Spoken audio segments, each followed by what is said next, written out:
The smoke, old Stogies I have found, short but not too big around. I'm a man of means by no means, king of the road.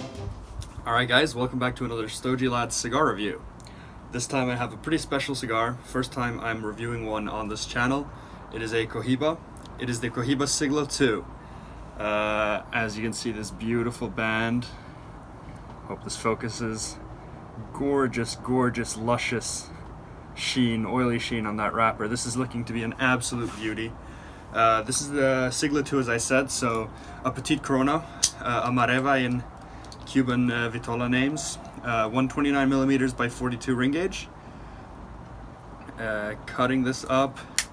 I'm actually a big fan of the Cohiba Siglo series. They fall perfectly, kind of between light and medium, which for my flavor profile is perfect. They have a beautiful, creamy flavors, but also, a depth and complexity of that Cuban twang and hay and grass that you just can't find anywhere else. Draw feels really tight there, but it's pretty hard to judge. This is gorgeous smelling, that deep grass and hay, classic Cuban Cohiba smell off the wrapper. It's been a few years since I've had a Siglo II. I know actually this was my first ever Cohiba, a Siglo II. It's kind of an affordable, sort of first Cohiba cigar. Because it's a decent size, it's a pretty standard size, the Petite Corona, but it's not the biggest, craziest stick, for beginners, and also it's a little more on the affordable side.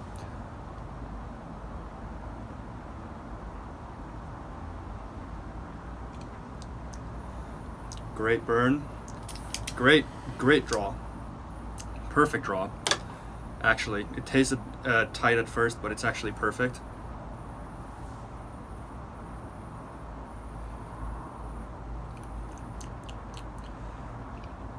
Nice and light at first.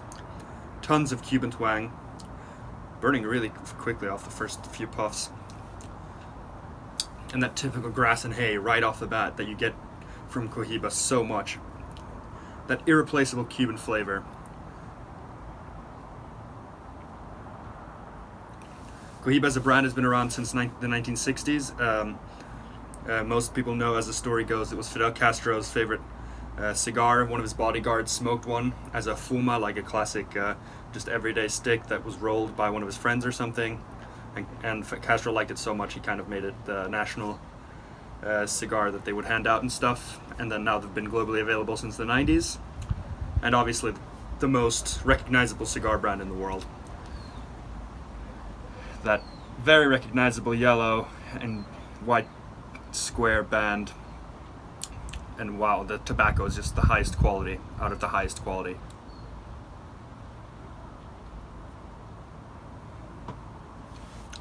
What a joy this is to smoke. I don't smoke Cohibas too often, actually. I find you can get a lot of fantastic Cuban cigars at a cheaper price if you just age them yourself, but every once in a while you just gotta treat yourself with a Cohiba. So that's what I'm doing right now. It's a beautiful day, the end of the summer, so I wanted to light up a nice special stick to commemorate that. I'll be back in the first third when I'm a little deeper, and I'll give you some more tasting notes, and we are in for a fantastic journey so far. Okay, so I am about 10-15 minutes in here into the first third. Yeah, it's exactly what you want from a Cohiba. The construction, as you can see, is absolutely gorgeous, like stacking dimes on this ash. Perfect draw, perfect construction, everything. And the tasting notes is just a cascade of flavors, layers on layers on layers of complexity. It's actually really incredible. I've had this in the humidor for at least a year, so. And I'm not sure what the box date was. So I think it's at least like 2 years on this cigar, which is what you want from a Cohiba. You don't want to smoke it fresh, and there's not a hint of any unpleasantness.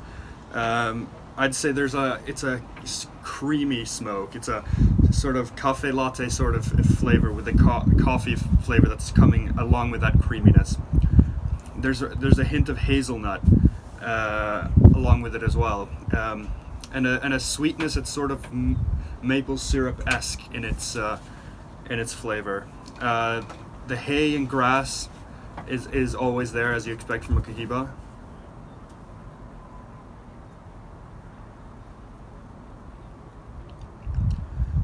But along with it on the retrohale, just a tiny hint of spice, but nothing more than a hint. The finish is so long. I set it down for like a minute or two to just get a glass of water. I don't want to impose any other flavors or intakes from this. I just want to solely focus on the cigar and just sort of cleanse my palate. And along with the water, you get a woodsy finish, and the finish is so long. I mean, from a smallish stick, which a Petite Corona is, there's so much flavor on this and a long finish. Right now it's a medium body. That first puff was light, as I said, but that's pretty normal for a cigar. It's settling medium, but more towards the fuller side of medium. So it's not medium light, it's more medium, and I'd expect this to maybe move towards medium full along the way.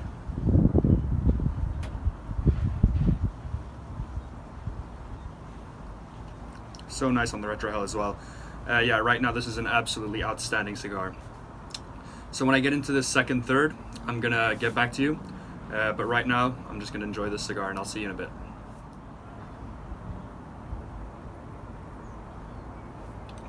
So into the second third here, and as you just saw, the ash just dropped.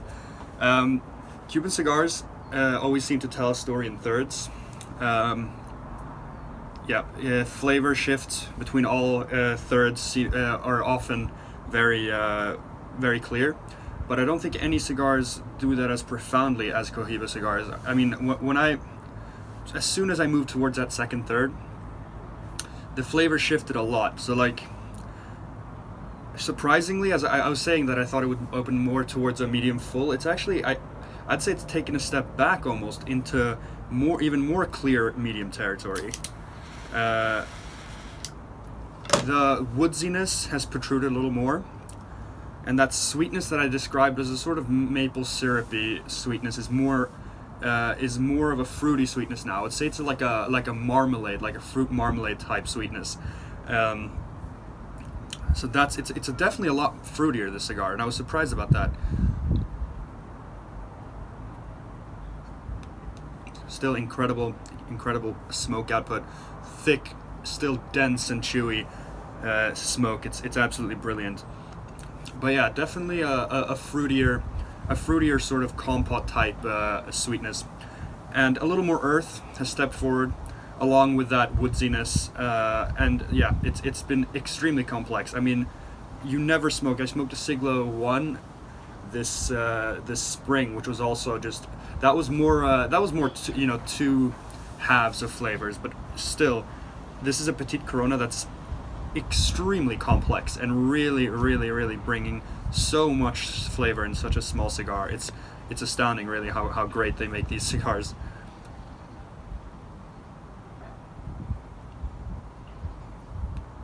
And it's also rare to smoke a Cuban cigar that you don't have to touch up at all. I used my lighter there just for a safety measure, as the ash fell off there, but it's burning absolutely perfectly. You saw the ash fall off, and it was holding on beautifully. So yeah, I'm so entrenched into this stick. So right now, it's smoking beautifully. I'll get back to you at the end, and I'll give the final flavor and score. And yeah, I'll see you guys for the end of the video. All right, so coming up to the end here, about an hour in. So that's roughly how long it takes me to smoke a Petite Corona. I think most people will smoke this between 45 minutes and maybe over an hour, but about an hour. Yeah, it's been pure smoking pleasure. I think that's how I can sum this up. So deeply complex. The last third, so it was funny. The first third, it was on the fuller side of medium.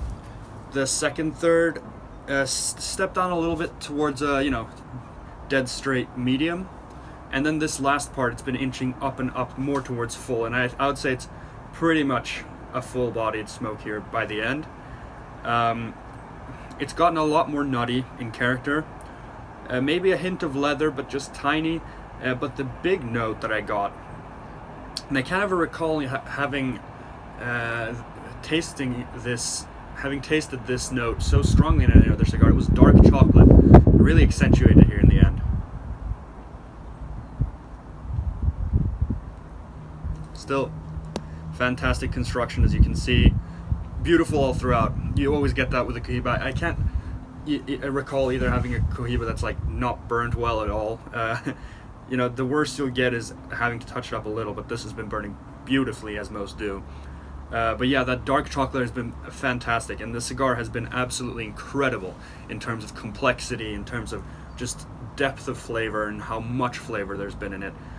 Probably the best Petite Corona I've had in the Mareva format. Absolutely outstanding cigar. So as usual, what I do here is give a score in Cigar Aficionado numbers, and I've been thinking a while now, and I would say I'd put this as a 94. Just an absolutely outstanding cigar. Beautiful, yeah, easy 94 points. Yeah, absolutely classic. I've been having to keep myself from smoking too quickly. I haven't actually smoked very quickly, but it's easy for me to just want to puff all the time because it's just so tasty.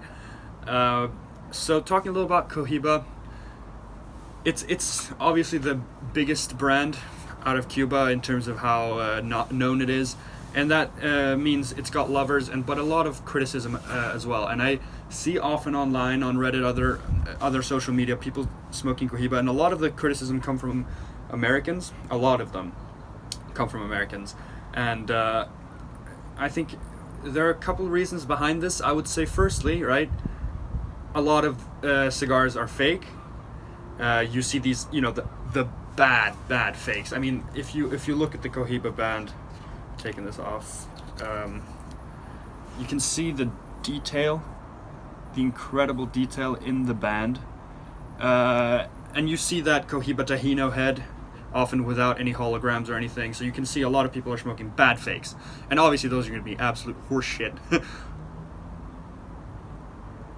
It'll be floor scrapings, rat shit. I mean, I'm not even kidding. It'll be animal hairs. I've seen and dissected fake cigars myself, and what is in them is vile. So please, if you're smoking a Cohiba, if you think you've got access, if someone's telling you they can sell you, please make sure it's real. There are several places you can check. Cigar Aficionado has a check for you. If you Google that, it's really easy, and make sure it's real, right? So skipping past that hurdle,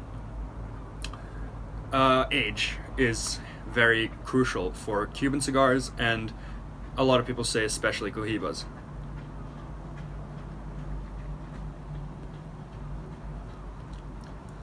This is not very aged by any means, and wow, that dark chocolate is really accentuated here.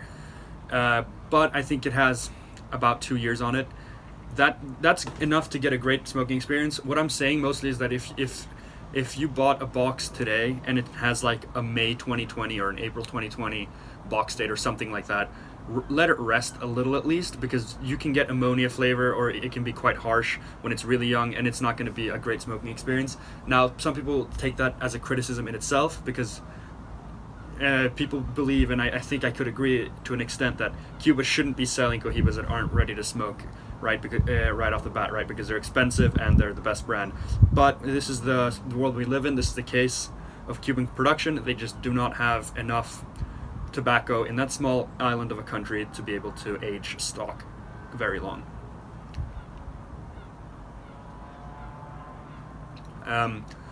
So those are the two main factors, I'd say.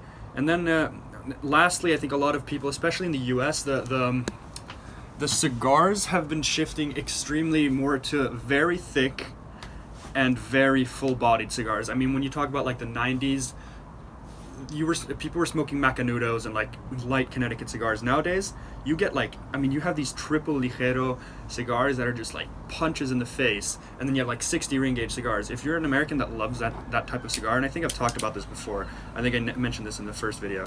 If you like that kind of cigar, you're just not going to enjoy Cohiba that much. It's not going to be that mind-blowing cigar because that's not your preferred flavor profile. A lot of Cohibas are actually the original type of cigars people smoked from Cuba back in like the 60s or whatever. They have a lot of really thin cigars in their regular production. I mean, I think the Robusto, actually no, the Siglo VI is like a 52 ring gauge, I believe, as is the Piramides. Those are like or 54 maybe even. Those are like the thickest cigars you're gonna get.